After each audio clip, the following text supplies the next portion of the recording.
Hello, hi, నమస్తే. Welcome back to my channel. చాలా రోజులు అయింది లాంగ్ వీడియోస్ తీసి. సో, ఇక మీదట రెగ్యులర్‌గా లాంగ్ వీడియోస్ కూడా తీద్దామని డిసైడ్ అయ్యాను. మేము ఇప్పుడు వచ్చేసి ఒక ఇంట్రెస్టింగ్ టెంపుల్‌కైతే వెళ్తున్నాము. చాలా కొద్ది మందికి తెలిసిన టెంపుల్ అండ్ చాలా పవిత్రమైన స్వయంభూ వెలిసిన స్వామివారి టెంపుల్ అన్నమాట. సో, మీకు చూపిస్తాను. So, stay tune. నార్సింగి నుంచి టీఎస్పీఏకి వెళ్ళే దారిలో వస్తుందండి ఈ టెంపుల్. చాలా చాలా పురాతనమైన టెంపుల్. సో నేను లొకేషన్ కూడా మీకు డిస్క్రిప్షన్లో కింద పెడతాను. మీకు ఇంట్రెస్ట్ ఉన్న వాళ్ళు, చూడాలి అనుకున్న వాళ్ళు తప్పకుండా టెంపుల్ని విజిట్ చేయండి.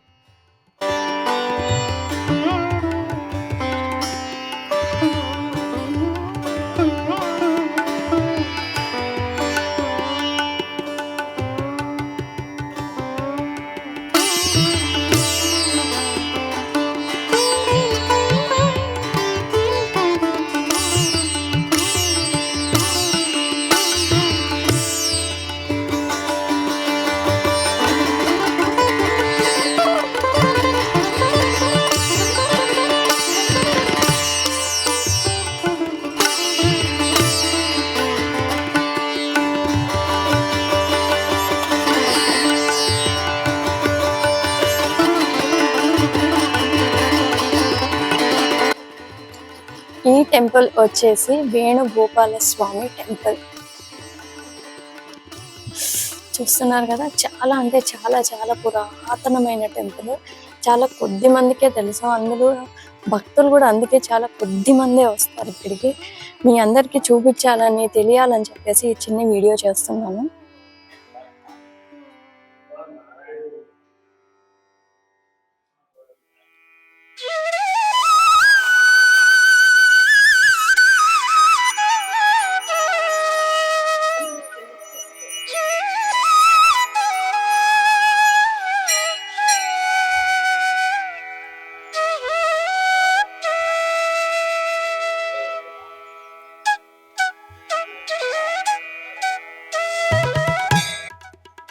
అండ్ ఇదంతా కూడా ఆలయ ప్రాంగణము.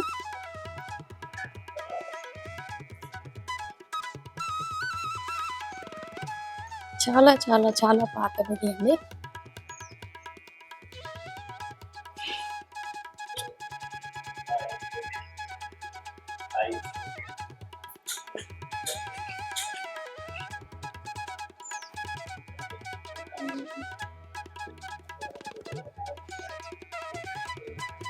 లో 20 కిలోమీటర్ల దూరంలో ఉన్న ఈ మంచిరేవుల గ్రామం గండిపేట మండలం రంగారెడ్డి జిల్లాలో వేంచేసి ఉన్న రుక్మిణి సత్యభామ సమేత శ్రీ వేణుగోపాల స్వామి దేవాలయం చాలా పురాతనమైనది. ఇది చాలా చాళుక్యుల కాలంలో నిర్మించబడినదిగా ప్రతీతి.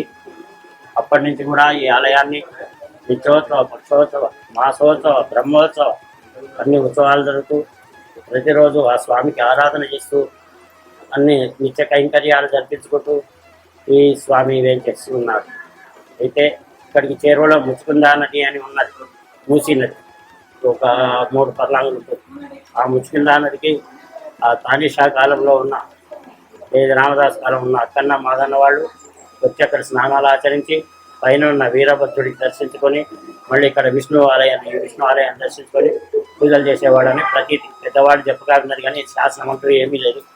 చాళుక్యుల కాలంలో కూడా అది ఆర్కాలజీ డిపార్ట్మెంట్ వాళ్ళు డిసైడ్ చేసింది. ఈ శిల్పకళ అంతా ఆర్కాలజీ డిపార్ట్మెంట్ వాళ్ళు వచ్చి వాళ్ళు పిహెచ్డి చేస్తున్నట్టు వాళ్ళు నిర్ణయించింది. ఇది ఇప్పటి నిర్మాణం కాదండి.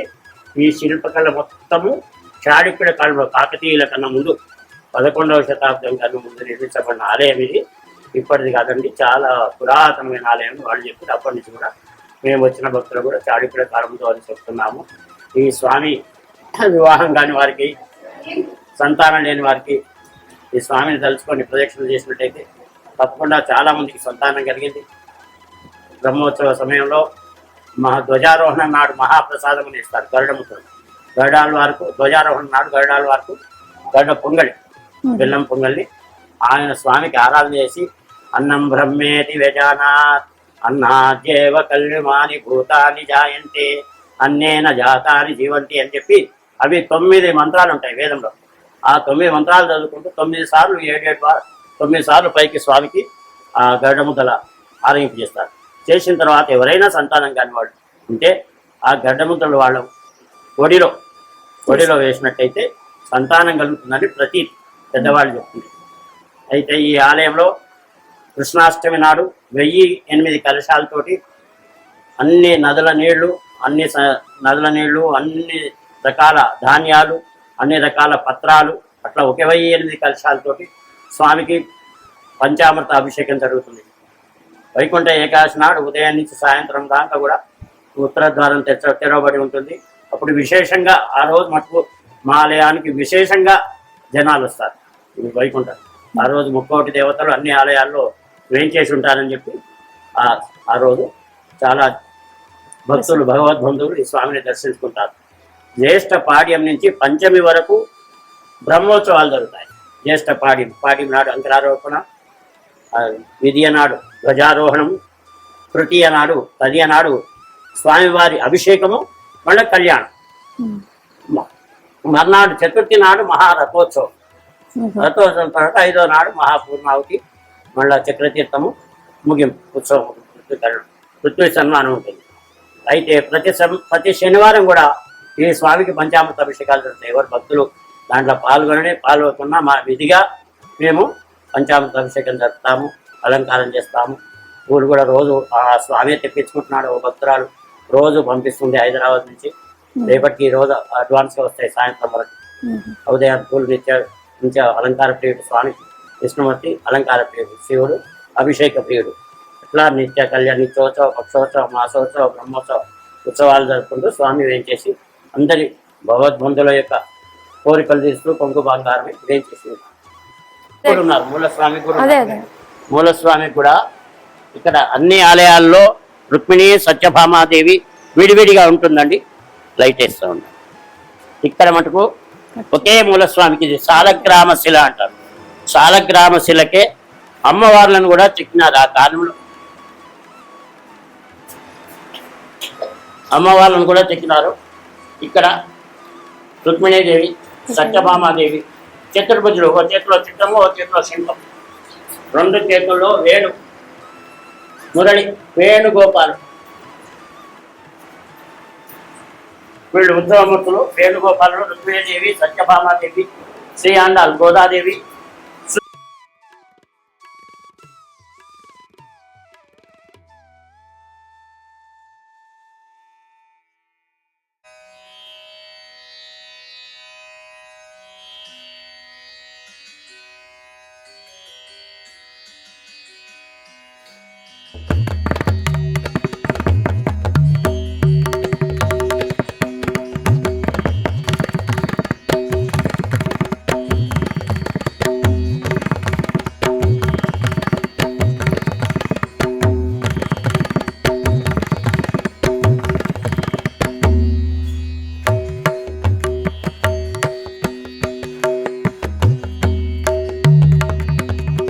అశ్వవాహనము, గరుడ వాహనము, ఆంజనేయ స్వామి వాహనం, శేషవాహనం లోపల ఉంటాయి. కొద్దిగా చూపించిపో.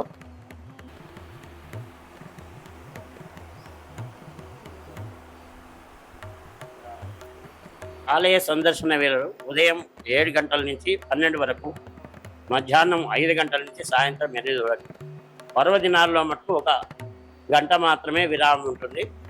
రోజంతా తెరిచి ఉంటుంది. మధ్యాహ్నముగా 3 గంటల నుంచి 4 గంటల వరకు పనిచేసి ఉంటుంది. పర్వదినాల్లో, ఫెస్టివల్స్ అన్నమాట, అన్ని ముఖ్య దినాలు.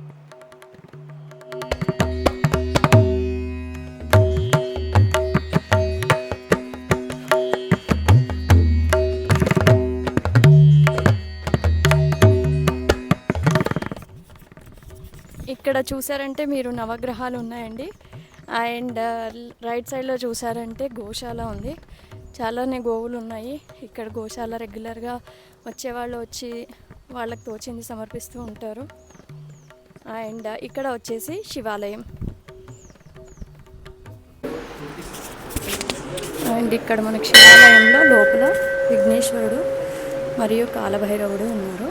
ఎడం వైపున, కుడి వైపున సుబ్రహ్మణ్య స్వామి మరియు వీరభద్ర స్వామి వెలిసి ఉన్నారు. ఇది కూడా చాలా చాలా పురాతనమైన టెంపుల్. రనా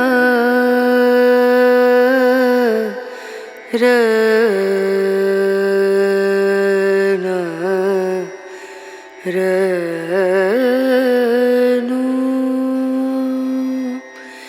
రే